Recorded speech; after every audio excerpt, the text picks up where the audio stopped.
Hello friends, TNPSC group 1 எக்ஸாமுக்கான notification வந்து release பண்ணிட்டாங்க. இந்த வீடியோவில் நோட்டிஃபிகேஷன் பற்றி ஃபுல் டீட்டெயில் தான் பார்க்க போகிறோம். ஸ்கிப் பண்ணாமல் கடைசி வரைக்கும் பாருங்கள். நோட்டிஃபிகேஷன் எப்போ ரிலீஸ் பண்ணாங்கன்னா 1/4/2025 ஏப்ரல் 1 ரிலீஸ் பண்ணிட்டாங்க. 2025 4வது நோட்டிஃபிகேஷனாக ரிலீஸ் பண்ணியிருக்காங்க. முக்கியமான டேட்ஸ் பார்த்தோம்னா நோட்டிஃபிகேஷன் டேட் வந்து 1/4/2025. ஆன்லைனில் அப்ளை பண்ணுறதுக்கான லாஸ்ட் டேட் வந்து 30/4/2025. இந்த மாதம் எண்டு வரையும் அப்ளை பண்ணிக்கலாம். 30/4/2025 வரையும் ஆன்லைனில் அப்ளை பண்ணிக்கலாம். நம்ம அப்ளை பண்ணும்போது தவறு பண்ணிட்டோம்னா அதை வந்து எப்போ கரெக்ஷன் பண்ணலான்னு பார்த்தீங்கன்னா 5/5/2025 முதல் 7/5/2025, அதாவது மே மாதம் 5, 6, 7 இந்த 3 நாள் வந்து நம்ம வந்து கரெக்ஷன் பண்ணிக்கலாம். ஏதாச்சும் வந்து விண்ணப்பத்தில் தவறு பண்ணியிருந்தோம்னா அதை வந்து கரெக்ட் பண்ணிக்கலாம். இந்த 3 நாள் வந்து கரெக்ட் பண்ணிக்கலாம். ஃபிலிம்ஸ் எக்ஸாம் பார்த்தீங்கன்னா 15/6/2025 காலை 9:30 முதல் மதியம் 12:30 வரை நடைபெறும். ஓகேங்களா? ஃபிலிம்ஸ் எக்ஸாமுக்கான டேட் சொல்லிட்டாங்க. 15/6/2025 ஜூன் மாதம் 15ஆம் தேதி வந்து எக்ஸாம் நடக்கும். மெயின்ஸ் எக்ஸாமுக்கான டேட் வந்து பார்த்தீங்கன்னா எப்போ ப்ரிலிம்ஸ் எக்ஸாமுக்கான ரிசல்ட் வெளியிடுறாங்களோ அப்போ வந்து மெயின்ஸ் எக்ஸாமுக்கான டேட்டும் சொல்லிடுவாங்க. ஓகேங்களா? இப்போதைக்கு ப்ரிலிம்ஸ் எக்ஸாமோட டேட் மட்டும் சொல்லியிருக்காங்க, ஜூன் 15. ஸோ ஆன்லைனில் வந்து எப்படி அப்ளை பண்ணலான்னா, இப்போ தான் நான் first time TNPSC exam attend பண்ண போகிறேன் அப்படின்றவங்க வந்து ஃபஸ்ட்டு 1 டைம் ரிஜிஸ்ட்ரேஷன் பண்ணணும், ஓடிஆர் பண்ணணும். ஓகேங்களா? அதுக்கப்புறம் தான் அப்ளை பண்ண முடியும். இல்லை நான் ஆல்ரெடி வந்து டிஎன்பிஎஸ்சி எக்ஸாம் வந்து அட்டன் பண்ணியிருக்கேன், என்கிட்ட 1 டைம் ரிஜிஸ்ட்ரேஷன் ஐடி இருக்குதுன்னா நீங்கள் வந்து டேரெக்டாக டிஎன்பிஎஸ்சி வெப்சைட் போய்ட்டு அப்ளை பண்ணிக்கலாம். இப்போ வந்து பதவி மற்றும் காலி பணியிடங்கள் பார்த்தீங்கன்னா ஃபஸ்ட்டு வந்து துணை ஆட்சியர், அது வந்து 28 வேக்கன்சி இருக்குது. துணை காவல் கண்காணிப்பாளர் 7 வேக்கன்சி இருக்குது. உதவி ஆணையர் வணிக வரிகளில் வந்து 19 வேக்கன்சி இருக்குது. உதவி இயக்குனர் ஊராட்சி வளர்ச்சியில் வந்து 7 வேக்கன்சி இருக்குது. மாவட்ட வேலைவாய்ப்பு அலுவலர் வந்து 3 வேக்கன்சி இருக்குது. உதவி ஆணையர் தொழிலாளர் வந்து 6 வேக்கன்சி இருக்குது. டோட்டலாக 70 வேக்கன்சிஸ் கொடுத்துருக்காங்க. ஓகேங்களா? இது வந்து நமக்கு பார்க்கறதுக்கு கம்மியாக இருக்கிற மாதிரி தெரியும், ஆனால் குரூப் 1 எக்ஸாம் பொறுத்த வரையும் இந்த மாதிரி தான் வேக்கன்சிஸ் இருக்கும்.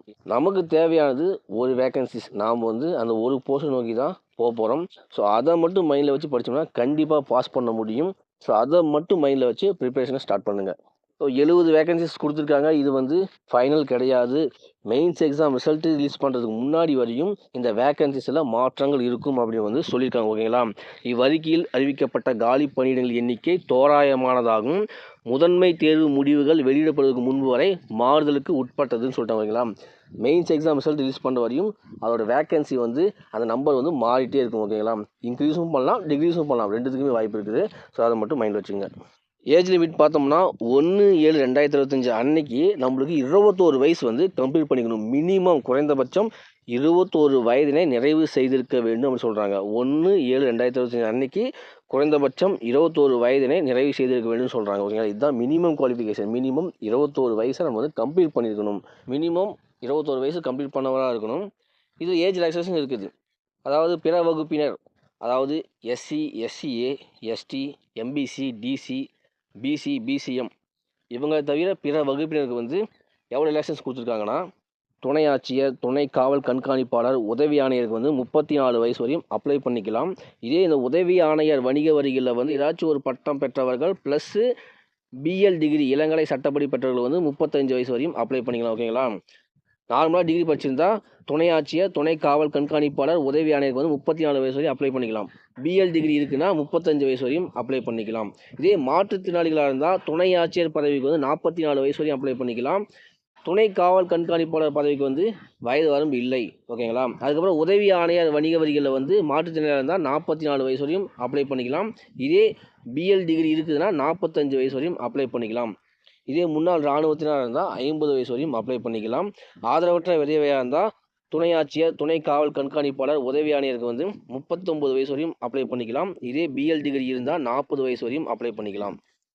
அடுத்து உதவி இயக்குனர், ஊரக வளர்ச்சி, மாவட்ட வேலைவாய்ப்பு அலுவலர், உதவி ஆணையர், தொழிலாளர் இதில் வந்து 34 வயசு வரையும் அப்ளை பண்ணிக்கலாம். இதே வந்து மாற்றுத்திறனாக இருந்தால் 44 வயசு வரையும் அப்ளை பண்ணிக்கலாம்.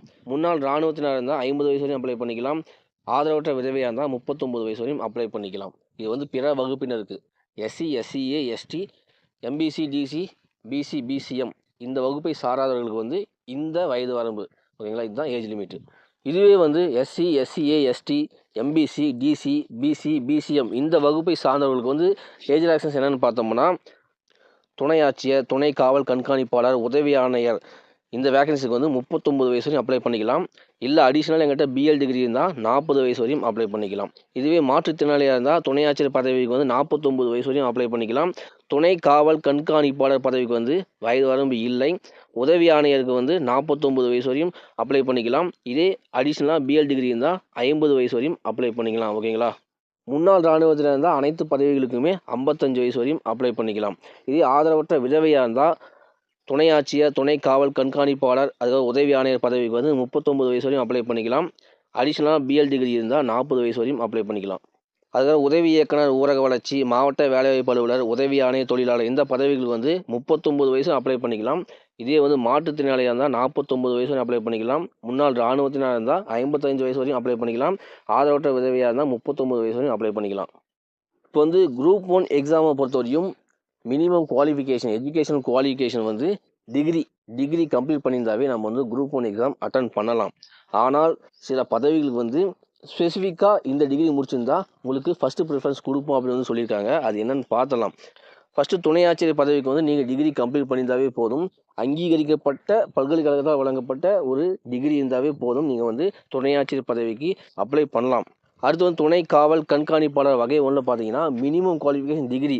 ஆனால் உங்ககிட்ட வந்து உடல் திறனுக்கான தேசிய விருது பெற்ற தேர்வுக்கு முன்னுரிமை அளிக்கப்படும். இந்த அடிஷ்னல் குவாலிஃபிகேஷன் இருந்தால் உங்களுக்கு முன்னுரிமை அளிக்கப்படும். ஃபஸ்ட்டு ப்ரிஃபரன்ஸ் கொடுப்பேன்னு சொல்கிறாங்க. அதாவது உடல் திறனுக்கான தேசிய விருது பெற்ற தேர்வுக்கு வந்து முன்னுரிமை அளிக்கப்படும் சொல்கிறாங்க. மினிமம் குவாலிஃபிகேஷன் டிகிரி, இந்த அடிஷ்னல் குவாலிஃபிகேஷன் இருந்தால் உங்களுக்கு வந்து ஃபஸ்ட்டு ப்ரிஃபரன்ஸ் கொடுப்பாங்க. ஓகேங்களா? அடுத்து உதவி ஆணையர் வணிக வரிகளில் பார்த்தோம்னா மினிமம் நீ டிகிரி கம்ப்ளீட் பண்ணாவே அப்ளை பண்ணிக்கலாம்.